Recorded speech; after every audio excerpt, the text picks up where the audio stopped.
Hey everyone, buckle up for an unbelievable story of a search and rescue volunteer whose training session with a pit bull got interrupted by a classic Karen encounter.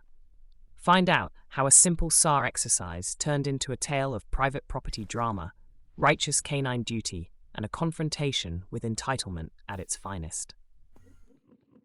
Well, it finally happened. I ran into my first Karen. I'm a volunteer search and rescue canine handler, and my dogs are pit bulls. I've been in SAR for 11 years now, and never really had much of an issue.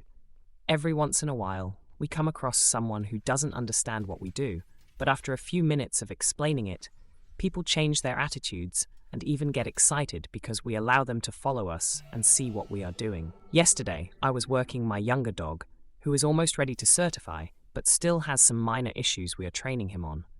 We are working 20 acres of private property out of the 600 acres available to use. So my dog is off leash, has 3 collars on him, and is searching wonderfully. I'm watching my dog, and I can tell he has human scent. There is obvious body behavior you can see when a dog is in scent versus not. He's working around a large wood pile about 100 yards from me when he takes off over a ridgeline. A few minutes later, he comes back and jumps on me, which is how he tells me he has found someone. I start to follow him when I hear a lady yelling. By this time, my dog has come back again and told me again he found someone. Still running behind my dog, I come around a corner and there is Karen in all her glory, swinging a hiking pole at my dog. I give my dog tons of praise. I mean, here is a lady screaming at him and waving a scary pole in his face, and he didn't care at all. He did his job very well. That's what I want to see in my dogs. How dare you let your dog off leash? Me sorry, ma'am. I'm with Search and Rescue and we have permission to train our dogs off leash. No dogs are allowed off leash. Your dog is dangerous. Me ma'am, you are on private property. My dog is training to find missing people. Karen then whips out her phone and starts recording me. You think this behavior is acceptable? Me yes, that is his job.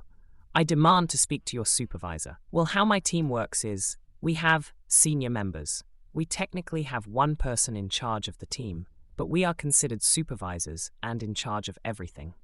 We have full rights to speak on behalf of the team, dismiss people for dangerous behavior, make decisions, etc. Me. I am the supervisor.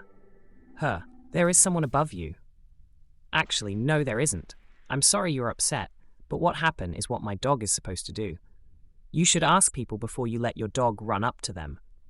You are trespassing on private property. You shouldn't be here. What's your name? I am so lost again. Your last name. You don't need that. Karen then turns to the 2 men that were with me and takes photos of them and my dog, who is still off leash, playing with his pink pig and laying in the snow. Karen, do you approve of this? What are your names? Both guys shrugged and said, she is the one in charge. Then finally Karen huffed off, yelling, and my dog got back to work to find the guy that was hidden 20 feet away from where this whole thing took place. Later, she ran into the rest of the senior members and had words about how my dog charged her, acted very aggressive, and how I gave him treats for that behavior.